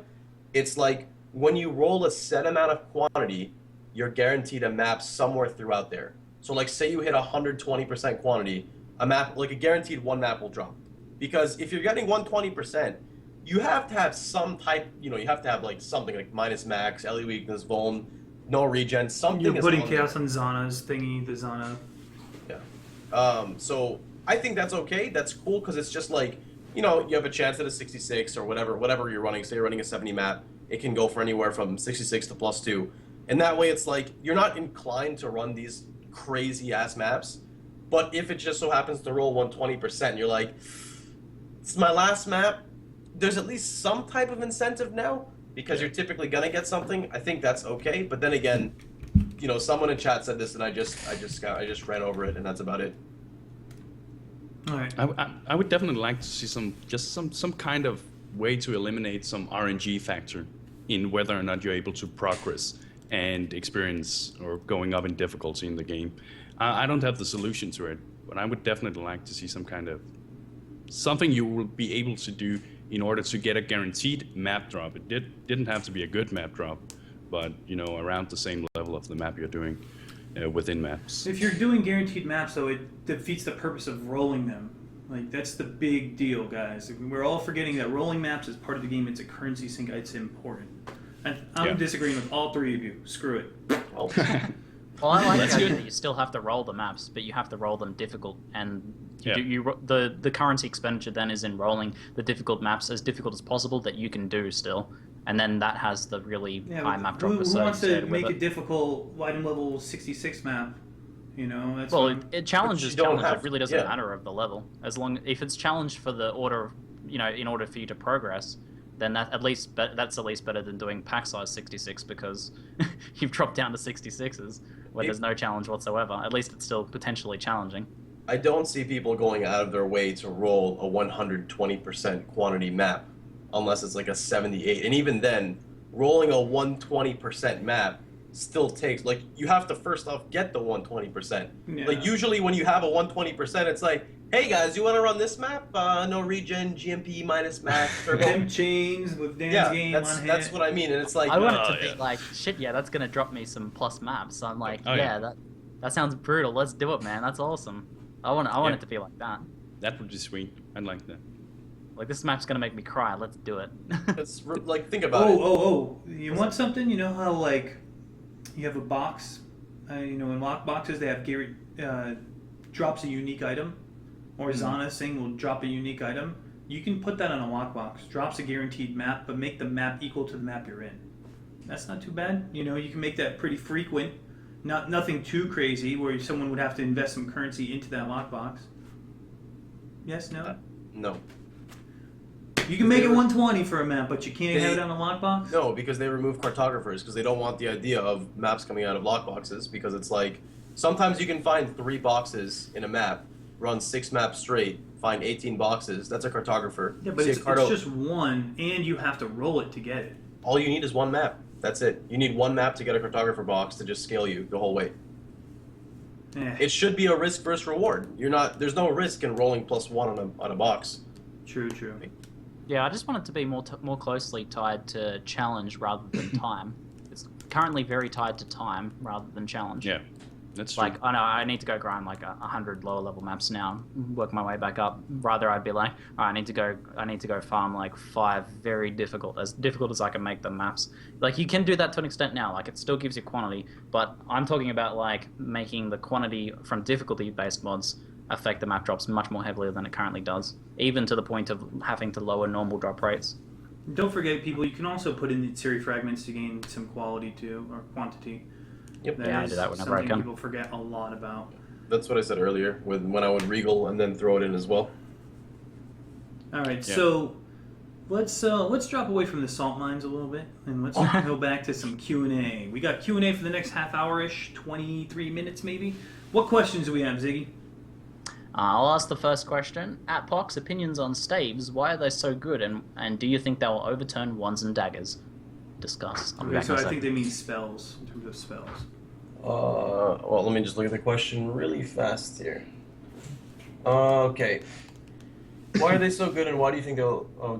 Okay, so first off, I don't necessarily think staves are really good. I may have exaggerated the point with how I was speaking. So staves are definitely awesome because you get a +2. +2 for people who don't know, like +2 to cold gems, +2 to fire gems, etc. Which means it takes the gems. Say you have a level 20, it'll take it to level 22. And you can roll that on a wand, scepter, and dagger, but those are limited to 3 links. And a stave or staff, you can get up to a 6th link. So it's really good. But at the same time, you're sacrificing a shield. So the way I look at it, in my opinion, is it's so cheap. You get a +2, you get good stats, and you have a 4 link that's with +2, and it's good. It takes you into maps. It's not as defensive, but it's really solid. You could potentially just, if you don't need 2 5 links or 2 6 links, you could take the 4 link out of your staff, put it in your chest piece, get a 5 link, and use like a crazy dagger or wand, and it'll be almost there, depending on your spell. So certain spells scale better with spell damage, some scale better with Levels. Yeah, with levels, and that's the main thing. The whole entire thing about it is, what do people do when they can't map, or they don't like their build or something, or they're playing a spellcaster? They buy like a level 19 gem and go right into maps at 66, and you're like, oh, I one-shot everything. Well, the staff, you basically have that level 19 gem. If you're starting maps at like level 70, 71, maybe you'll have a level 17 gem. So with the staff, it's already level 19 now with a +2, and boom, it's good to go. And with the block nerf, staves didn't get, I don't know if they're staves or staffs, whatever. Staccapa's never got nerfed, so there's still 18% block chance, which is great because some shields are like 22%, 24%, 24, 26. Yeah, so you have an 18% block chance, and you know, you can roll everything you could normally: spell damage, spell crit, crit multiplier, cast speed. I think you might even be able to do mana regen. I don't know about mana. And a staff? Yeah. Yeah, it's a suffix, but there's crit multi, cast speed, and crit chance are more desirable. Well, not everyone can do that, but I'm just saying in general.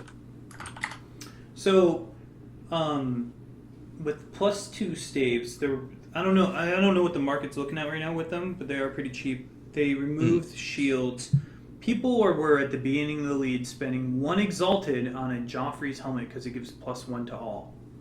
A +2 staff you can buy for 2 chaos. You lose the shield, but you're getting more than a Joffrey's offers you in terms of damage.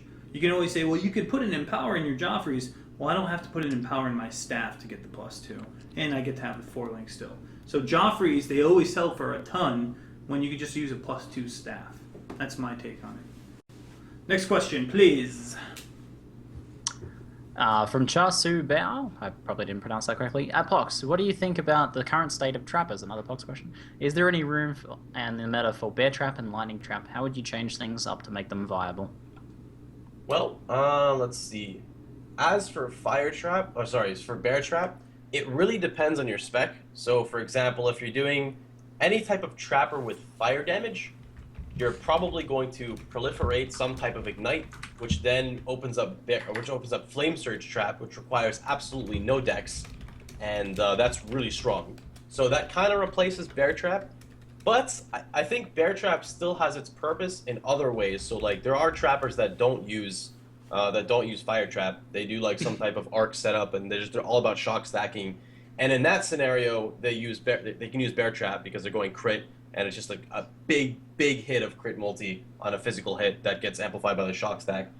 As for lightning trap just really, as of right now, I haven't found a purpose in it. I'm not saying it's not good by any means, but it doesn't have chain on it. Arc has chain. It's got the lowest cooldown of all traps, but it's lightning damage, so it's inconsistent. It flies all over the place. If you strap on chain to it, it's not really going to do much damage.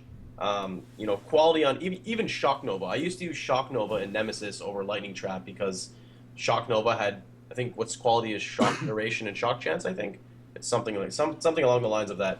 Of course, now you don't need to use it anymore because there's no shock stacks. It's just a single shock. But I just don't see lightning trap used anymore.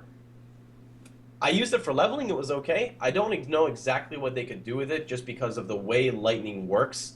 The damage is very inconsistent. It goes from 12 to 6,415. Next question. For your Q&A, I want to know what mods you guys want to see from the current leagues added to the main leagues. I guess an easier question would be, what do you want to not see added? And I think we covered this quite a bit. I mean, I want to see Torment added in its entirety, but I also wanted to see it improved a bit before it is added. I mean, right now, where it's at, I feel like it's less than what it should be in the core game when it's rolled across, let alone in the Challenge League. What do you guys think for Bloodlines? I'd like to see Torment added just as much as lockboxes are currently. I think that'd be awesome, but it could be crazy for loot, so maybe, like you said earlier, lower the drop rate a little. And in terms of Bloodlines, either change P-Link or gut it. That thing needs to go. And then Otherworldly and Abexalth. Abexalth, I think, is fine, and not Otherworldly, Orders of the Over Nerf Sky. Either tune it or gut it, because it's pretty useless. I would definitely like to see Bloodlines. Besides Electrical Link, pretty much everything added to the main game. It makes the game more dynamic, it makes it more interesting, it makes it more fun. So I'm all about adding the entire mechanic to the game. So I'm definitely the same way. I want to see these in the game because I want to have a new league where we have, exile, shrines, lockboxes, all of this stuff, I don't even know, just so much stuff. That's awesome because I've slowly watched the game develop over time, and despite people raging about certain things, the game has gotten much better over time. You can't argue that it hasn't, and it's nice to see all of these actually synergizing together. But one thing I do want to say about Order of the Frozen Sky is, be it as it does no damage right now, I did actually almost die from it because I ran a 50% pack size map with pooper shooters, if people don't know what those are. And pooper shooters are the guys, they come up out of the ground and they face you and go. But basically what happened was there was like 25 of them, and I just walked, and it was just like, my computer actually lagged. Like, I dropped to like 2 frames on stream, and it was just like a barrage of just like, and then I was like, well, that was a little scary. But for the most part, yeah, I've actually found a little garb on the way. But the point I'm trying to make is like, I do feel that it needs to be still like it's not really a threat aside from that very, very, very slim scenario that happens. And this is coming from the guy that died from it at first. I think it needs to. I don't want to see it back what it was before, but I do want to see it becoming a threat again. So, Zexo, at LiftingNerdBro, after your SRS build gets old, what skill build are you looking most forward to rolling next? That's a good question. I have so many things I would like to try. I've refound this love for summoners for some reason. I may even just make a zombie-based build. But I also really would like to see Righteous Fire working again, like an energy shield based for Righteous Fire or something like that. I haven't really thought too much about it, or life-based it could be. But yeah, I would definitely like to see Righteous Fire in its glory again. I'd like to see you play a 3 Dragons Pyre, Physical to Lightning, Cold to Fire, Infernal Blow build. I think it'd be pretty interesting, but only after you pick up Avatar of Fire, if you can do that. Nope. That's a good Not answer. doing it. Good response. Nope. What do we got next? Next up we have Odoka Q&A. With the recent streak of insta-deaths and bloodlines, do you think GGG's design of challenging mobs is wrong, i.e. basing the balance of mobs around insta-logout possibility? I'm going to touch this one. If someone's insta-dying and beyond, it's a very, very rare instance. It's got to be like, Powerful Crits is probably on it, and it's going to be Otherworldly, or it's going to be Cult of the Elements. Those are like probably the most easy ways to get it, because the guaranteed shock with Powerful Crits can be rippy. And then the Otherworldly mods, just get Chaos Res. Honestly, picking up Chaos Res will help you out so much this league. My whole ass character I wore an Amethyst Flask. Amethyst Flask, or get an It Series, what is it, Disfavor? No, that's the Axe. It's Series, The Flask. The Flask. It's Series Flask, cool. Get that damn Flask. Seriously, run Chaos Res. You would be surprised how much it helps you with this league. I don't really see too many one-shot mechanics. You know, like, all the one-shots I'm seeing aren't from Bloodlines nearly as much as they are just from the core of the game. Yeah, keep in mind that you see the craziest deaths. Bloodlines. Like, you see the highlights of everyone dying in the game. Of all the hundreds of thousands of people that die, you see the highlights, the craziest ones. So, when you see, like, a bunch of them on the same day, it's kind of almost just a coincidence. I keep saying Beyond, and I want to take a moment here to say I'm dumb. All right. Can I touch on this briefly? Sure. You mentioned the logout, that the game is balanced around logout, and it is. Chris has said this numerous times. Yeah, I would like to say, and we should. This is not to turn this into a big discussion, but one thing I actually would like to see is a game being changed in that way, being changed in the way that we don't have this rapid one-shot mechanics that will kill you in 1 second or in 0.5 seconds or something like that. I would like the game to be balanced around, more of a analytical perspective where something happens and you have time to react to it instead of logging out. I use a logout macro. I log out in situations like that. I'm not saying that there's anything wrong with that when the game is balanced around it, but I would like to see it move maybe a little further away from that and focusing on giving us players, time to react in certain situations instead of logging out. I mean, I think most people can probably agree that makes up for a more interesting gameplay. At least that's what I would believe. What do you guys think here? I don't use any macros. I desync all the damn time. I've manually typed /OOS. I don't have a logout macro. I log out maybe my last character twice. Twice. now, and I lived. This is Xeno we're talking here. I lived. I'm level 85. I'm taking a slow, casual approach. I'm not clear speed. Clear speed does not matter to me. I want to live, therefore I will try. I'm just, you don't always have to rush. You can ask Pox here what happens when he rushed. Level, number 1 in the ladder. Oh, let me click this box. Frozen Sky, dead. Exactly. Just take your time. You don't have to be the best. Enjoy the game. Have fun. If you have to log out, but don't make the game around logging out. But if you rush, guys, then you have the most epic deaths. It's true. And it's fun. And then you get to wake up the next day and say, did that really just happen? That's fun. I like it. I would say I agree and disagree with you, Lifting Nerd. I know exactly where you're coming from because it's not pleasant to just die, and then after you die, you're like, what did I die from? And then after you say, what did I die from? It's like, is that really what happened? But at the same time, it's the only game that offers that for me. And I think that's why I kind of like it. Like, it's in its own uniqueness. It's like, wow, like, anything you do, it will punish you for. But I completely see it from both sides. Like, I would not mind seeing a change in either way, as long as it doesn't go, like, very, very, very noob friendly, like you can do anything now. I like that the game is, for once in my life, I can say I'm playing a game that's difficult. I usually never get to say that. As a little kid, I would play games on, like, consoles and just beat them, and I'd be like, well, that's $60 down the drain. In Path of Exile, like, this, it's difficult. It is. There's a big learning curve, and there's a lot of unexpected things that can happen. Did you smile at me there? I smiled at you. I smiled at somebody. I smiled at Snow Kitties. Oh, he asked me to smile. Snow Kitties. Yeah. But and I agree. It's a very fine line. If you say that in English, I don't know. But giving you that few seconds to react, I personally think it would be more fun and more rewarding. But I agree that few seconds could make the game so much more easier, and it could potentially make the game too easy in some situations. But I know of a game that I won't mention here, another action RPG game that actually did.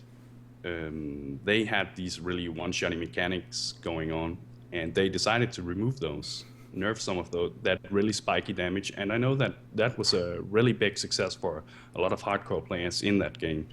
Yeah, time to death in that other game was a thing they talked about and balanced around, and made sure that there was a set, or not a set time to death, but the time to death was longer, and it actually resulted in more tactical gameplay, and it was a big improvement for the game. Might not work for Path of Exile, but there is a case study there of it working well, having a longer time to death. I would like to touch upon clear speed. Just if you like to play fast, go for it. If you love fast clear speed, do it. That's just something I can't do because I am not that skilled to always do it. There are builds. I could go crit multi, daggers, reave, one-shot everything, sure. But I'm just trying, me, I do whatever the hell I want to do in this game. For me to live, it takes me to take a step back. There's nothing wrong with, instead of clearing a map in 4 minutes, I'm clearing it in 6. Yes, it takes me longer to level. If you choose to and desire clear speed, do it. More power to you. But at the same token, if you're going really quick and you die to a really quick mechanic because you're being hasty, you really, it's kind of like you have less of a say in I died to a one-shot. That's true. All right, so let's move on. We got about 7 minutes left. Ziggy, what do we got next? Yeah, sure. I have a question for you guys. Using my streamer privilege. We didn't mention this, but we're going to mention it. But the no time limit set challenge leagues. That's right. So ZiggyD announced that they're currently working on getting Act 4 done, and they're not going to finish these challenge leagues until Act 4 is done. So it could be 3 months. 3 months at a minimum. But it could be 4 months, could be longer if it takes them longer to get Act 4. What do you guys think about this, and how is it affecting your play or your approach to the leagues? I want to say that I have an ambivalent thought or feeling towards this because on the positive side, normally when I play the 3 month leagues or the 4 month leagues that we've been used to, I would start to feel like at around 1 month, 1 month and a half within the league, I would start to feel like, do I really want to keep trading? Do I really want to bother with this? I have the amount of currency that I need to start the next few builds that I want to try out. But with this new league that we know are probably going to be longer, I am more motivated to keep training and keep keeping up my game, and I like that. But the negative side of it is that with patch 1.3, which I like that patch, I think it was a great patch, but I kind of feel like the patch didn't give me something that I could really look forward to be trying out in this really long, or maybe this really long league. So I feel like in order to, with these kinds of leagues, we definitely need something continuously to keep up the interest, or we may lose interest in the game or get bored. And that's what I'm mostly worried about. But yeah, what do you guys think? Usually, like, the problem with the 4-month leagues before, everyone's like, oh, we're 3 months in, can you just shorten it to 3 months? And then they shortened it to 3 months, and then at 2 months people were quitting. So giving people a means to an end, knowing an end is coming up, will give them a reason to quit. With an open-ended, we don't know when, but we can give you an estimate for Act 4, I think is a much better approach, honestly. And now we have racing and PvP to keep us also interested in the game. Trade gets that last month. Well, we don't know when the last month is, so trade might still be active. I'm hoping we see a less player drop off this go around. I think this is actually good for the game. Fox? I want to state that I'm really excited to see how it goes. To me, it doesn't really affect me much, but I feel like GGG they're gonna be like kind of stressed out about this because the community is gonna be expecting so much when this patch drops, like when they release it, because everyone's like, well, we've been waiting, we have no clue exactly, when this is gonna be, and everyone's waiting, not now, but in the future, we're waiting for that time when they're just like, all right, here you go, and it's just boom, and I like that aspect because I don't know when it's gonna happen. I'm not gonna say it's gonna happen tomorrow, but it's sometime in the upcoming months, and I don't know exactly when it's gonna happen. So probably what's gonna happen is I'm gonna be playing some random game, and then someone's gonna be like, "So, Pox, did you check Reddit?" I'm like, "What are you talking about?" And I'm gonna go check Reddit, and it's gonna be like, Act 4, what is that? And then it's just gonna be like, well, I want to play PoE. Goodbye, other games or whatever it is that I'm playing, and that's what I like. I like living on the hype that's unexpected. I don't like waiting for things. I like unexpected things to just randomly occur. The most interesting thing about Act 4 is, since Nemesis, which was last October, it has been the same game with, corruption, different mods, but it's been the same map layouts.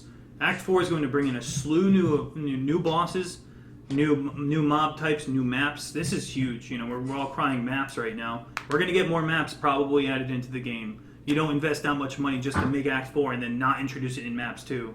So that is what I'm really excited about. We're gonna see Path of Exile there. I'm just letting you know. All right, we got time for one last question, Ziggy. All right, Joso UK. What do you guys think about the pros, cons of high-level party play? There seems to be very little reason to do it if you can solo. No party adversary, for example. What do you guys think about party? It seems like basically party versus solo play. I play solo a lot most of the time, and I'm playing solo a lot now, and I can solo all of the content in the game essentially, and it's perfectly viable to play solo. So at the very least, solo is very viable. Whether it's much stronger than party, I actually had trouble comparing because I don't do too much big party play. And when I do party, I keep it small, like 2 to 4 people. So I will bring up that if you have a crit build that is prone to reflect, playing in a party is more dangerous because of overkill. Well, not overkill, but because it takes more to kill the target. So that's one thing that's more dangerous. But synergy in parties is huge. Like when I used to play with my friend, that boy Shag, he would use Ball Lightning, and I was like Shockwave Totem, and I would get free shock stacks without having to go crit. And, Ball Lightning benefits off of knockback. So I would like push the targets back, and the bosses would stay at a distance, and the Ball Lightning just keeps zzz and just goes, and it's like, you can get some really cool efficiency. And one other thing I want to state, that may be a silly way to look at it, but you can like cheese some bosses with parties. So say you don't feel comfortable doing a boss solo, and your friend doesn't feel comfortable doing a boss solo, one guy can go in, you can leave, tag the boss, port back in, and then you get one player, a boss, that you normally would not even do, but you're doing it with 2 people. It's like you guys can hold each other's hands. So I really like it. But on the flip side, that's about it. Never mind, I lied. So, what do you guys think? Party play, it's like damned if you do, damned if you don't. Sometimes, like for instance, I'm playing a Cold Snapper right now, and everyone loves me because I permafreeze everything except for Flame. For any Ignite build, they're like, damn it, you're shattering everything. So it depends on your build, and or if you're a support player and you're cursing and someone overwrites your curses, the rage is real. The rage is really real. So your support spec, if it works with your group, you love the hell out of it. You don't even care if you do 0 damage. If you're quad curse, conduit, doing 6 auras, you will love just doing what you do. It depends on the group you're in, I think. Support is definitely fun if you're doing it right. What do you think here, Ziggy? I'll tell you what, a perfectly designed 6-man group where everyone has designed their characters with each other's characters in mind is like... You've not experienced PoE stomping until you've experienced that. The thing is, we never experienced that because that typically... in my experience, that's mostly only happened in like hardcore events or in the start of new challenge leagues. But what typically happens is you create this party, but then some people die, and then the party gets mixed up. And then you end up with a not perfectly created synergizing party. But once you do get that synergy, you can do some ridiculous stuff with a perfectly synergized party, where you have like a pure support person, where you have someone culling, where you have all these different interacting mechanical bits. Think about how complex Path of Exile is for creating one character and all of the bits that go into and interact in one build. Then times that by 6, and you can actually do that. You can actually design a one-party build that incorporates 6 different players, and it's pretty amazing. But it just doesn't really happen. Well, I think that's all. I think that's about it. I think that's a wrap. Yeah, that's a big fat will. So what are we gonna do here, Ziggy? Let's close me out, Ziggy. Let's see if you can do this. Close you out. Close out the podcast. I want to hear it. You're on the spot. What does Zeno usually do when he closes? I want to hear this. I'm not gonna lie, man. I honestly usually tune out for your outro. Rude! Hello, everybody. Thanks for tuning in. Ziggy just totally shots fired. If you like this episode and you want to watch it again, it'll be up on ZiggyD's YouTube. Yes. Stay tuned. We're going to be giving out 13 microtransactions. 2 will be done by LiftingNerdBro, however he sees fit. 11 on this stream. Also, I want to thank GGG and Path of Exile. Same thing, one entity, but you guys are awesome. Totally allowing us to do this. And again, Twitch, front page feedback, awesome. Thank you, everybody.